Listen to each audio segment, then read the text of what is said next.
25 तक पढ़ाई, उसके बाद एक नौकरी पकड़ लेंगे और बाद में पैसे इकट्ठे करके ईएमआई पे घर ले लेंगे और उसके साथ साथ एक गाड़ी ले लेंगे और ज़िंदगी ऐसे चलती रहेगी। शादी हो जाएगी 26-27 की उम्र में और ज़िंदगी को बेसिकली ऐसे ही खींचते रहेंगे। एक वीकेंड मिल जाएगा वीक में और उसके साथ अपनी लाइफ जिएंगे और उसी को पैशन को हम मार के रहेंगे। तो तुमने ये सपने देखे होंगे लोगों। आज के टाइम पे ऑलमोस्ट ये मान लो कि 90% यूथ यही चीज़ सोचता है। 10% का क्योंकि खुद का बिजनेस है फादर का और वो उन्हें कुछ करना होता ही नहीं, तो यही 90% यूथ की सोच है।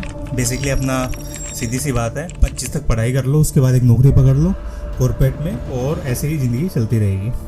और ये चीज़ देखो सही है भी और गलत है भी किस हिसाब से है, लेकिन ये क्या है आज के टाइम पे जो जॉब मार्केट है ना, ये लोगों की स्किल है उसको मारती जा रही है। जिस हिसाब से तुम देखोगे, जिस हिसाब से तुम बोलोगे कि जो ईएमआई है उसका बोझ है ना तुम्हारा, वो बहुत बड़ा होता है। अगर तुम सिंपल सी एक बात भी पकड़ लो, एक 25 साल का लौंडा, ठीक है, 26 साल का लौंडा एमबीए करने के लिए जाता है, एमबीए उसने कर भी ली, तो जो उसकी फीस होती है ना एमबीए की, आज के टाइम पे आईआईएम्स की फीस देख लो या तुम किसी भी कॉलेज की फीस देख लो, 30 से 40 लाख के करीब जाती है, ठीक है। और उसके बाद तुम्हें नौकरी मिल रही है, अल्टीमेट तुम 40 लाख रुपए लगा के कर तो गुलामी ही रहे हो ना किसी की। टेक्निकली लोग स्टार्टअप्स बना जाते हैं, काफ़ी काम कर जाते हैं, लेकिन जिनका स्टार्टअप का ब्रेन होता है ना वो ऑलरेडी स्टार्टअप कर लेते हैं, ठीक है, वो चीज़ है। क्योंकि अब दिक्कत क्या है, जो पैकेजेस हैं आज के टाइम पे आईआईएम्स के हो गया, बाकी इनकी क्वालिटी भी गिरती जा रही है। जो तुम एजुकेशन ट्रैप में बैठोगे या तुम ये सोचोगे बॉस ये तो बहुत बढ़िया है या बहुत सही हो गया, लेकिन तुम क्या करोगे? तुमने जनरली ठीक है एजुकेशन ट्रैप में फंस गए, तुमने एमबीए कर लिया और कर लिया, 50 लाख रुपए तुमने लगा दिए, इंटरेस्ट के साथ साथ तो 60-70 लाख रुपए हो जाएगी। नौकरी मिलने के 5 साल के बाद तक, 10 साल के बाद तक उस ईएमआई को ही तुम पूरा करोगे और उस पर क्या है इंटरेस्ट भी बढ़ता रहता है। कंपनीज क्या है तुम्हारा बना देती हैं, तुम्हें ईसोप्स दे के तुम्हारा जो पैकेज है उसको इन्फ्लेट करते, ईसोप दे दिया, बाकी बेनिफिट्स दे दिए, लेकिन वो तुम्हारे किस काम के? ईसोप बेसिकली जो कहीं भी आज स्टैंड नहीं कर रहा उसके तुम ईसोप लेके बैठे हो, तो टेक्निकली तुम उस कंपनी को बढ़ा रहे हो ना। और ईसोप्स भी वही होते हैं, टर्म्स एंड कंडीशंस के ऊपर होते हैं। लेट्स से पहले साल तुम्हारा 10 लाख का ईसोप का बैलेंस था, तो पहले साल 2 लाख क्रेडिट होगा, देन वो 5 साल में 2 लाख के प्रोपोर्शन में चीज़ें जाएंगी।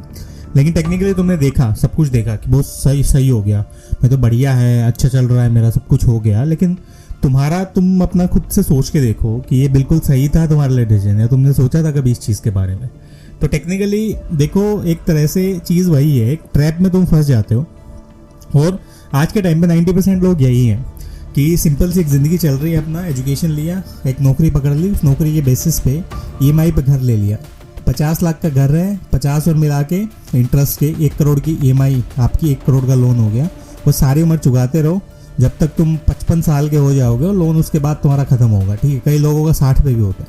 अगर 20-30 साल का तुमने लिया टेक्निकली, तो वो चीज़ बेसिकली चलती रहती है और तुम उस फाइनेंशियल बर्डन में फंस जाते हो, उस ट्रैप में फंस जाते हो, उससे कभी निकल ही नहीं पाते। ये चीज़ भी हमेशा रहती है क्योंकि तुमने तो अपने आप को सरेंडर कर दिया ना उस चीज़ के लिए, और अब कैसे करोगे या कैसे देखोगे, ये भी एक बहुत बड़ा सवाल रहता है, ठीक है। कुछ सोच ही नहीं पाते क्योंकि पपेट बन जाते हैं लोग। और तुम्हारी जो खुद की स्किल्स है ना, खुद का माइंडसेट है या खुद की बेसिकली थिंकिंग प्रोसेस हो, तुम्हारी स्लो हो जाती है क्योंकि टेक्निकली तुम्हारी वो मजबूरी है, उस मजबूरी में फंस के रह गए हो तुम और उससे बाहर निकल ही नहीं पा रहे हो किसी तरह भी। हर तरह से सोच के देख लिया, बेसिकली सुबह आते हो आराम से और सोचते नहीं आज शाम को, बोलते हैं नहीं यार नौकरी नहीं करूँगा, स्टार्टअप करूँगा, ये है, नौकरी छोड़ के बैठ जाऊँगा, मेरे से नहीं हो रहा, लेकिन अगले दिन फिर जाना पड़ रहा है क्योंकि it's a cycle of life. शादी हो गई, बच्चे हो गए, तुम नहीं छोड़ सकते, ये चीज़ें होती हैं और यही चलता रहता है। It's a truth of life. इसी हिसाब से चीज़ें चलती रहेगी, लेकिन इससे ट्रैप से निकलोगे कैसे? ये तो ज़िंदगी की सच्चाई बन गई है। और ये जॉब ट्रैप है या बाकी चीज़ एजुकेशन ट्रैप है या ये मेंटेलिटी का ट्रैप है, ये चीज़ है ना, हम तुम्हारे लिए हमेशा दिक्कत करेगी। तुम कितने ही बड़े बन जाओ, कुछ कर लो, क्योंकि इससे तुम बड़े निकल ही नहीं पाओगे। एक बार इसमें फंस के बैठ गए तो इससे निकल ही नहीं पाओगे। कितने सारे लोगों को देखता हूँ 2-2, 3-3 घंटे का ट्रैवल करते हैं, 9 बजे ऑफिस जाते हैं, शाम को 7-8 बजे वापस आ रहे हैं और फिर भी आने के बाद उनकी कोई लाइफ नहीं, फिर भी काम कर रहे हैं। तो टेक्निकली क्या, मजबूरी का बोझ।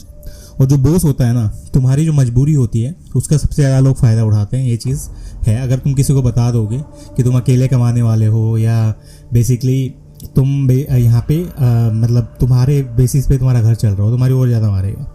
यही होता है क्योंकि कॉर्पोरेट्स का यही रूल होता है कि जितना लोगों को हरेस कर सकते हो, अरे कोई तुम्हें 10 लाख दे रहा है तो तुमसे 1 करोड़ का काम कराएगा, क्योंकि दैट्स अ बिजनेस मॉडल। इसी तरह वो पैसे कमा रहा है और यही चीज़ होती है जिसके दम पे ये चल रही है।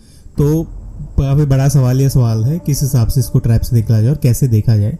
अब हमारी हाईवे ज़मीन तो बिकी नहीं जिससे करोड़ों आ गए, तो किस्मत भी होती है कुछ लोगों की और कुछ चीज़ें भी होती है, बट क्या कर सकते हैं, दिस इज़ अ ट्रैप जो आज के टाइम पे लोग फॉलो कर रहे हैं और इसे फंस जाते हैं। मिलते हैं नेक्स्ट वीडियो में एक अलग सवाल के साथ।